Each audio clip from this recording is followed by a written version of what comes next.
Hello again, everyone, and welcome back again for another video. I got another case for us to take a look at today.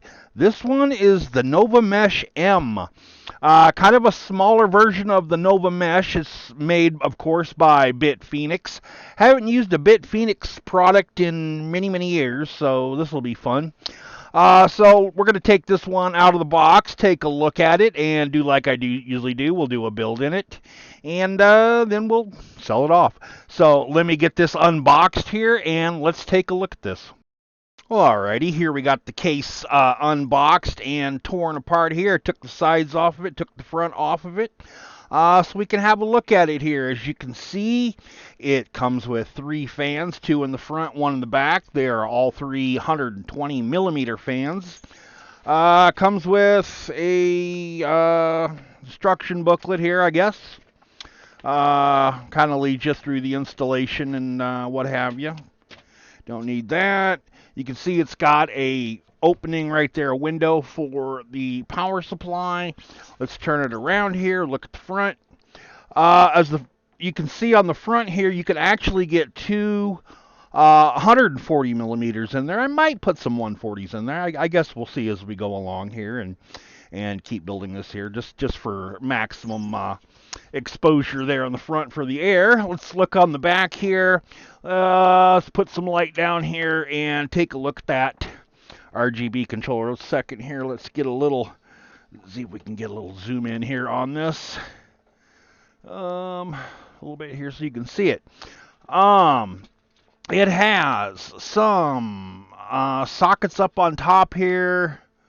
LED, so this is going to be for some LED strips, which it does not come with. Reset switch right there is doubling as the push button switch here. So this case does not have a separate LED button. It's actually utilizing the reset switch on this. We'll probably change that.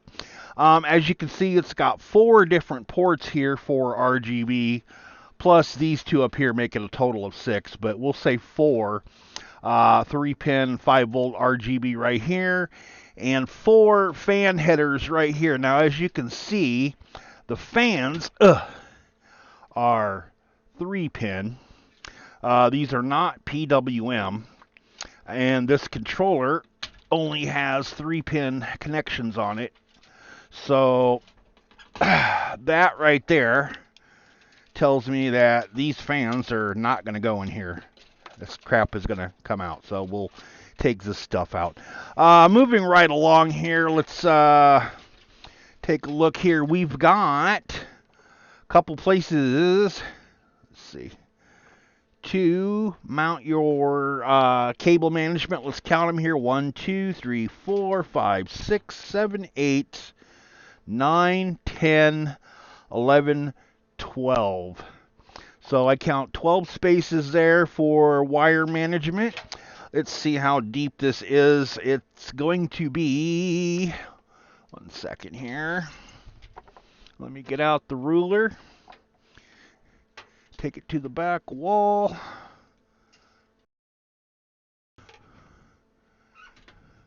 It's going to be, looks like about 18 millimeters thick there on the back part to the wall. 18 or 19, not too bad. Shouldn't have any problems getting extensions in. That should be pretty easy, and we should be able to tuck our wires back really nice. This shouldn't be a problem at all before I even start building in it. So let's see here.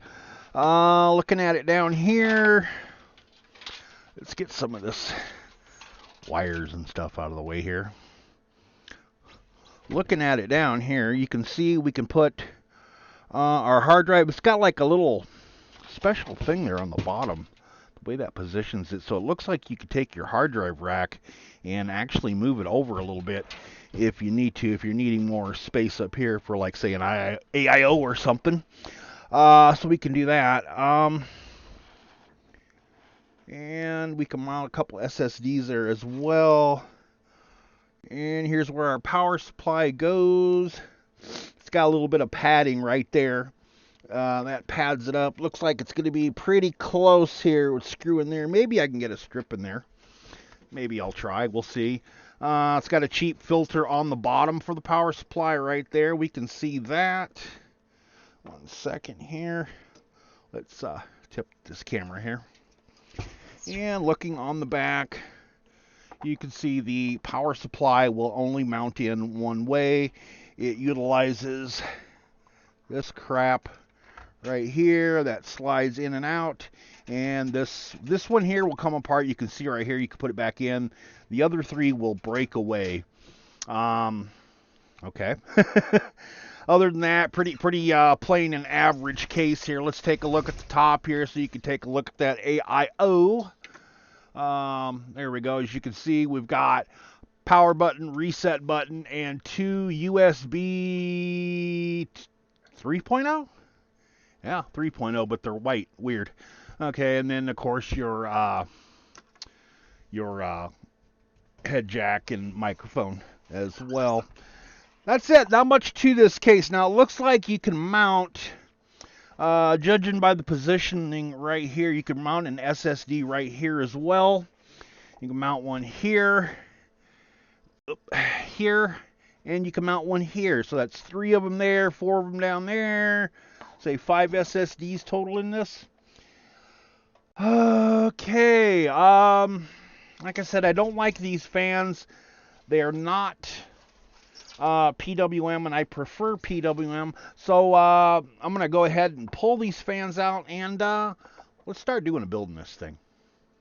All right, so I've got the build partly done here. Well, I'm not done, but I've got it started anyways. I've got the 5 fans put in here. As you can see, I've got 2 up here, 1 right there, 2 right there. I was going to put a couple of 140s in the front, because they will fit, and I tried it and they do fit, but I didn't have any in white,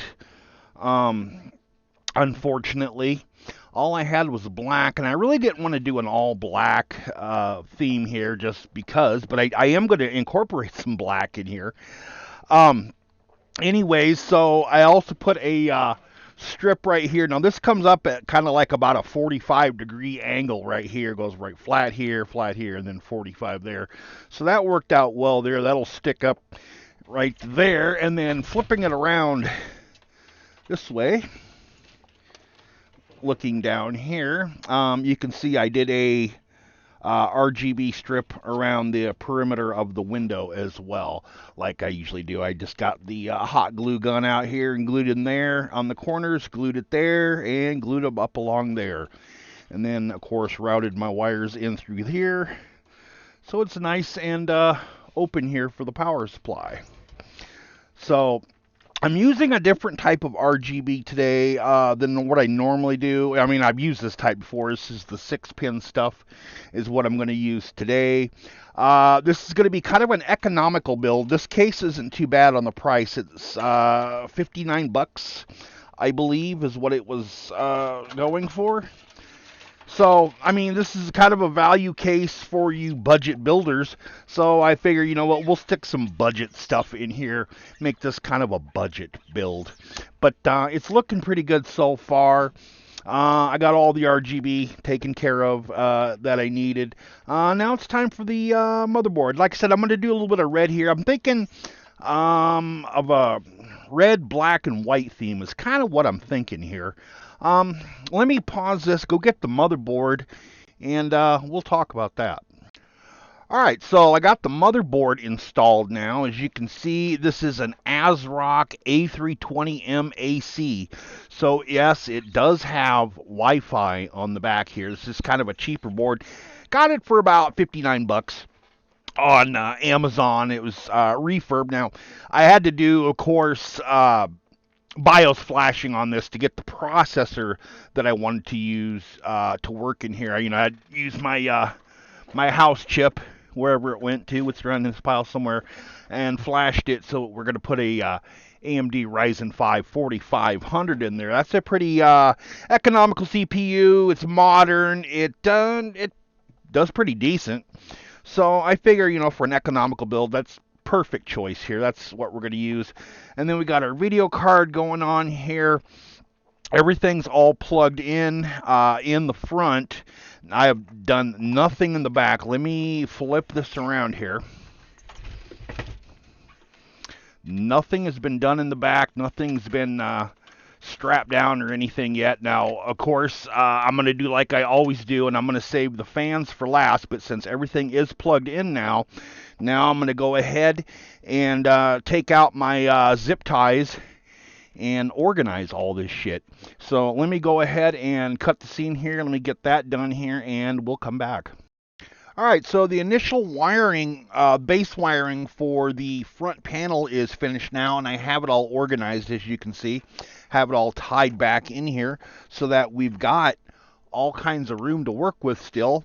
And we got all our initial stuff all set up, our USB and all that stuff, and all that's left now is just our power supply and our fans, and then of course putting in our extension cables. This is a pretty easy build here that I'm doing. One that most anybody could do. It's nothing complex about this at all. Really, it's about organizing when it comes to doing these things. Now, speaking of organizing, in this bag here, you'll actually see, because I actually, when I gut this stuff out like this, I'll actually save all the stuff and try putting it all together. So I put it like in a little gallon bag here, where we've got like the instruction booklet. We got that RGB controller that come with it, and the screws. See that there? And then, of course, the stock fans. Maybe I might use these for something else. Maybe it might come in handy for something. Typically, stuff like this stays in my stockpile of shit. Those are 3-pin fans on there, so I tend to avoid 3-pin fans when I can.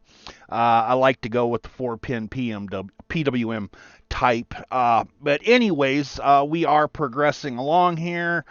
What's left now? Like I said, power supply and the RGB control. But first, I'm going to get the extensions put in. So let me cut the scene here and let me get those extensions done. Okay, the extensions are in, and as you can see, this is starting to take shape now. This is basically what the finished product's going to look like on the inside here. Let you have a look there. We notice we got the red memory going on here. We got like a red stripe going on the video card here, and then of course the red on the extensions up there, and then the extension up on top here.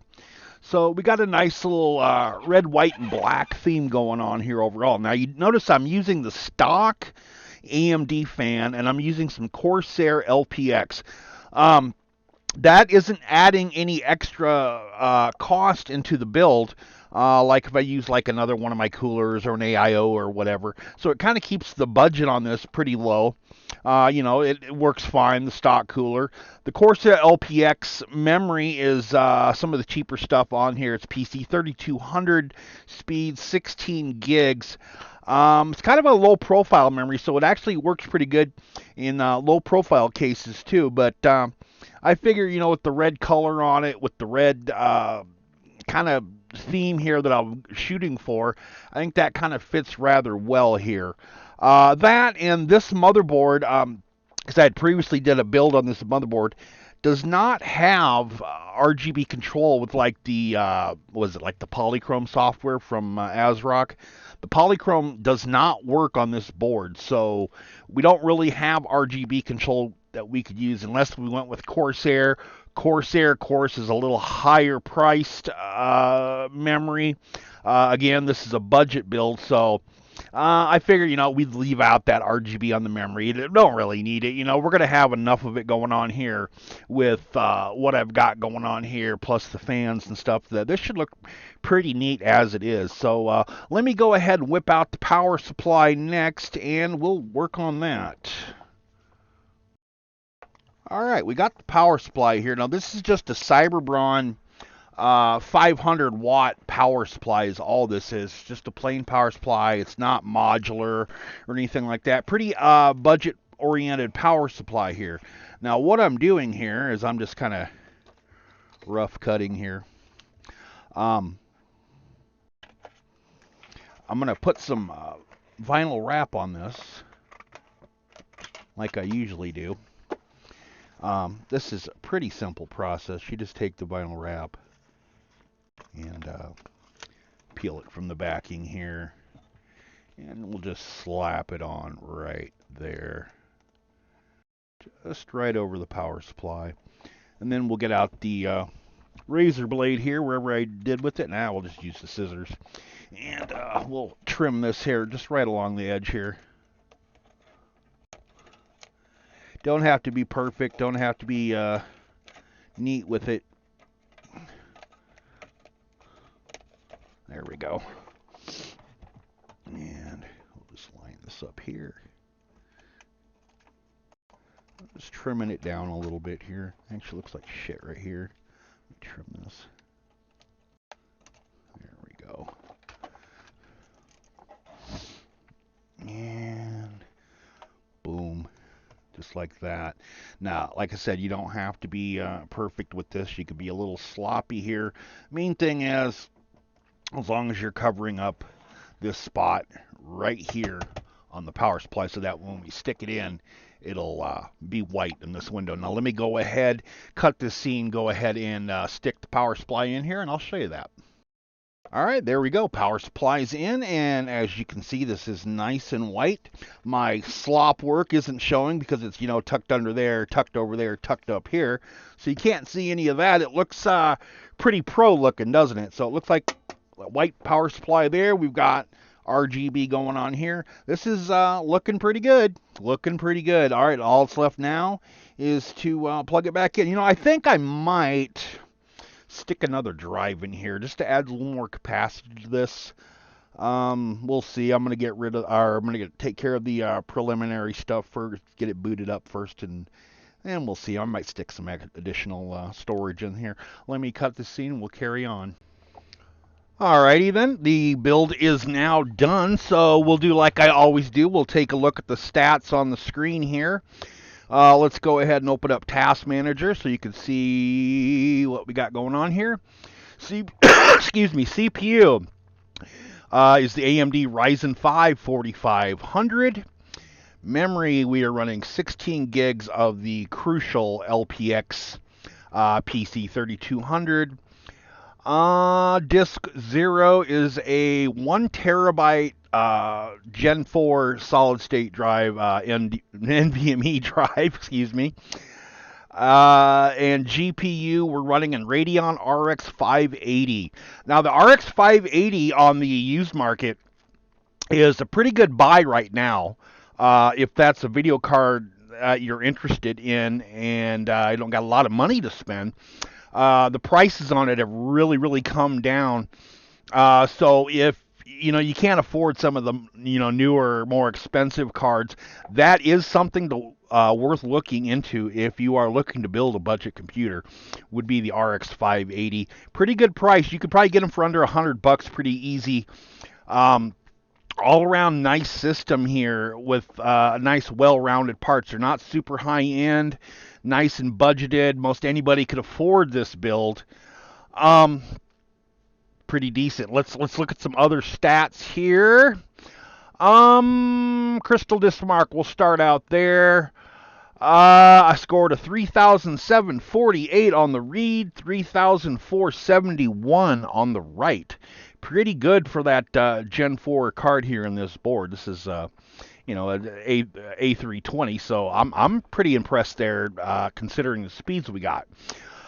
Looking at Heaven benchmark, I'm sorry, 110 frames a second at 1080 with a max of 229. That's just great for, like I said, gaming there. If you are wanting to get a gaming card and don't have a lot of money to spend, really decent frames going on there for 1080p. I mean, 110, can't ask for better than that on such a low cost. Looking at Cinebench. On the multi-core, we scored a 9001, which took it just a little bit over the Ryzen 7 1700X, and on the single core, we scored 1240. Not too bad. So where we're sitting there on that. So looking at HW monitor, my temperatures reached a peak of 89.3 on the total package, which is below the throttling threshold. I was a little worried about that running, the stock cooler in this because I've never one to really like stock coolers, but this is a more budget-oriented build. Uh, what can I say? I mean, it didn't throttle. I mean, it's a little high on the temp there. It's almost 90 degrees, but it is below throttling. What more can you ask for? Yeah, what more can you expect, really, out of a stock cooler? Um, so, yeah, that falls right in line about where it should be within spec. It could maybe be a little bit cooler. Our idle temps, as you can see right there, we're falling in at 33.7, 33.6, which is pretty decent. So, I mean, considering I was taxing that CPU pretty hard there, and it didn't reach the throttle, you know what? I'll give this a pass. I think we're doing all right here. So that's the stats on that. So let's go ahead, cut this scene, and do the finale. Let's take a look at this. Or wait a minute. I guess it would help if I switch my keyboard over. All right, there we go. And here is our completed build. Now, as you can see, I got the RGB going in here. You can see the fans right there on the sides. You can see the RGB strip there, and then one around there. Let's look down in here. You can look at it up above there. Everything's looking really, really nice in here. Let's go ahead and turn this to the front here so you can see the front. Pretty decent looking here. We'll let you have a look at the top there. This is a pretty nice looking computer. I like this because of the price on this, of what it actually cost to build this. Now, like I said, the BitFenix, $59 for this. You're talking, 50, $60 on the board. Same with the memory. I mean, altogether, this is a sub $500 PC if you go to find all the parts, build it yourself, including the RGB that I have in here. And this is the DS Lettuce stuff. A little bit cheaper. It actually came in a 6-pack of fans, but I only had room for 5. That's why I used 5. I don't know what else to say about this build. I like the BitFenix case. I do like how easy it is to work with, and how there is lots of room left over inside there after this basic build is done there.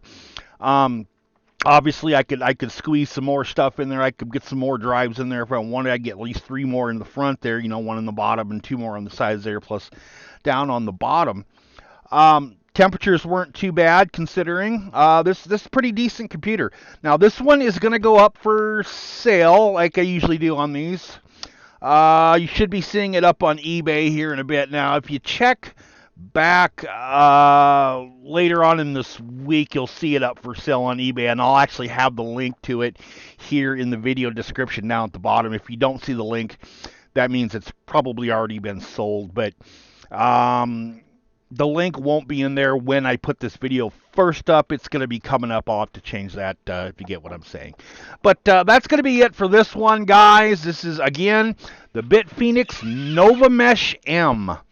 Nova Mesh M. So I will see you again in the next video. We'll see you in the next build, whatever that's going to be, and whenever that's going to be. We'll talk to you later, guys, and bye-bye.